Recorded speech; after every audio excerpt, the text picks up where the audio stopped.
جی السلام علیکم۔ کون سا جانور زیادہ دودھ دے گا یہ ڈیپینڈ کرتا ہے کہ آپ کی جانور کی بریڈ کون سی ہے، نسل کون سی ہے، اس کی جینیٹک کون سی ہے، اس کی ہسٹری کون سی ہے، کیا اس کی جو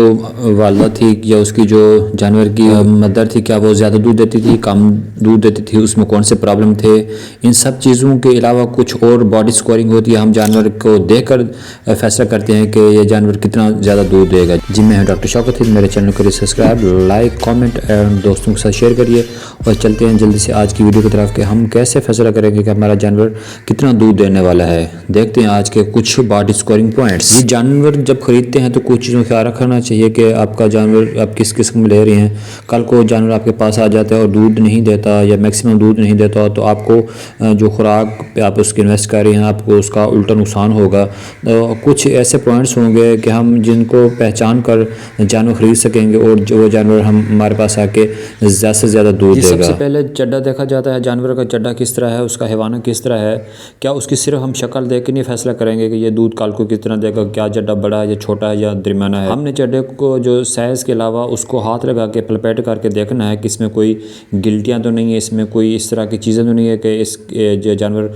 پہلے بیماری کا شکار ہے، میسٹیٹس کا یا اڈر ایڈیما کا شکار رہا ہو۔ تو ہم اس کے اڈر کو فل پلپیٹ کریں گے، اس کو ٹچ کریں گے ہاتھ کے ساتھ، اور اس کے بعد ہم اس کا سائز دیں کہ ہمیں سائز درمیانہ چاہیے، زیادہ جو ہے اڈر وہ لٹکا بھی نہ ہو اور زیادہ چھوٹا بھی نہ ہو، ایک راؤنڈ ہو، اور جو اگر پیچھے سے دیکھیں تو ہمیں ایک پرومیننٹ ایک خاص قسم کا ایک اچھی طرح سے جو ہے جانور کا چڈا نظر آئے۔ اس کے بعد ہم چڈے پہ جو تھن ہوتے ہیں ان کو دیکھنا ہے کہ کوئی تھن زخمی نہ ہو، کوئی تھن چھوٹا نہ ہو، کوئی بڑا نہ ہو۔ آل دا ٹیٹس شوڈ بی ایکولی، تمام جو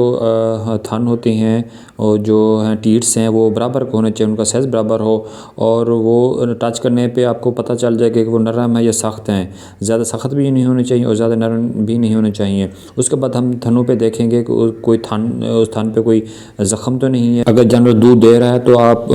چاروں تھنوں سے دودھ نکال کے دیکھیں کہ ان کی دھار کس طرح ہے، تیز ہے، نرم ہے، سخت ہے، یا کوئی جو تھن ہے بند تو نہیں ہے۔ تو یہ اس چیز کا آپ نے بہت خیال رکھنا ہے۔ اس کے بعد آپ نے دیکھنی ہے جو ملکنگ وینس ہیں یا ملکنگ پائپس کہتے ہیں، جو اردو میں دودھ کی نالیاں کہتی ہیں یا دودھ کی ناڑیں جو ہوتی ہیں، تو وہ موٹی ہونی چاہیے، ابھری ہونی چاہیے۔ جو آپ کی ایک انگلی ہوتی ہے ان کا سائز انگلی جتنا ہونا چاہیے، جتنی وہ پرومیننٹ ہوگی، جتنی بڑی ابھری ہوئی ہوگی اتنا ہی جانور زیادہ دودھ دینے والا ہوگا۔ اس کے بعد آپ دیکھیں جانور کی سکن کو آپ ٹچ کریں، سکن سے پتہ چل جائے کہ جانور کو پانی کی کمی تو نہیں ہے، خون کی کمی نہیں ہے، یا اس کا رنگ یلو تو نہیں ہے، آنکھوں کا کلر یلو تو نہیں ہے۔ سکن کو آپ کھینچیں گے اور واپس جب چھوڑیں گے تو اس کو نارمل کنڈیشن میں فوراً جانا چاہیے۔ اگر وہ ایسا واپس جاتی ہے اپنی نارمل کنڈیشن میں تو اس کا مطلب جانور کو ڈی ہائیڈریشن، جانور کو پانی کی کمی ہے۔ سکن پہ زخم دیکھیں، کوئی لمپی سکن جو ڈیزیز تھی اس کے کوئی زخم تو نہیں ہے، یا ایف ایم ڈی کے کوئی زخم تو نہیں ہے، یا پھر دیکھیں کہ سکن پہ ویسے نارمل کوئی زخم تو نہیں ہے، مطلب جو ان کو ٹکس میٹس یا کچھ چیزیں مطلب کاٹتی رہتی ہیں ان کے کوئی زخم نہیں ہونے چاہیے۔ مطلب یہ ہے کہ سکن شوخ قسم کی ہو اور پیاری ہو لگنے۔ اس کے بعد آنکھیں دیکھیں، جانور کی آنکھیں یلو نہ ہو، آنکھوں پہ کوئی قسم کے دانے نہ ہو، آنکھیں میں مطلب پانی نکل رہا ہو۔ اگر اس طرح ہوگا تو مطلب جانور آپ کا کمزور ہوگا، وہ کسی بیماری کا شکار ہوگا یا پہلے اس کو بیماری آ چکی ہوگی۔ تو آنکھیں روشن ہونی چاہیے، صاف ہونی چاہیے، شیشے کی طرح ہونی چاہیے۔ اگر آپ اس کی آنکھوں میں دیکھیں تو آپ کو اپنا عکس نظر آنا چاہیے۔ جی اس کے بعد جانور کا منہ کھولے، منہ میں آپ اس کے ایک تو دانت دیکھیں، دانتوں کا سائز دیکھیں، دانت ٹوٹے ہونے چاہیے۔ دانتوں سے عمر کا پتہ چل جاتا ہے کہ جانور کون سے وارے کا ہے، پہلے کا ہے، دوسرے کا ہے، تیسرے کا ہے۔ تو کوشش کریں جانور دوسرے وارے کا خریدیں کیونکہ اس کا دودھ زیادہ ہوتا ہے بنسبت پہلے وارے کے، اور اگر وہ زیادہ عمر رسیدہ ہو، بوڑھی ہو، مطلب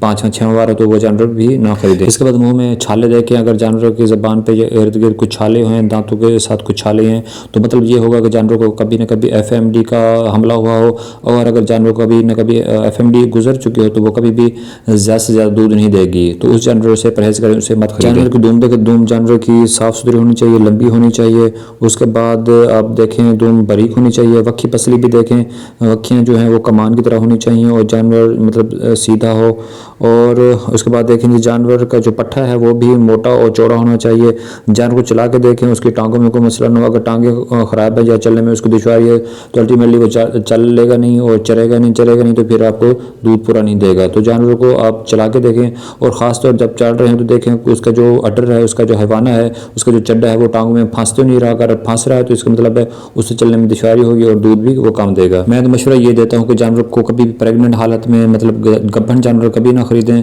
خاص طور پر 8-9 مہینے میں، کیونکہ اس کو کوئی بھی مسئلہ ہو سکتا ہے، اس کو کلیپس ہو سکتا ہے، پیچھے مارنے کی عادت ہو سکتی ہے، کوئی بھی جینیٹک پرابلم ہو سکتی ہے، اس کے تھن خراب ہو سکتے ہیں، جانور کی ہسٹری یہ ہو سکتی ہے، جانور کو ڈسٹروکیا ہو سکتا ہے، مطلب وہ مشکل دشواری سے بچہ پیدا کرتا ہو، تو تھن خراب ہو سکتا ہے، مسٹیٹس کا مسئلہ ہو سکتا ہے، تو اس طرح جانور سے خریدنے کا پرہیز کریں۔ جانور کوشش کریں کہ جانور جب بچہ دے چکا ہو وہ جانور خریدیں، تھنوں سے دودھ نکالیں،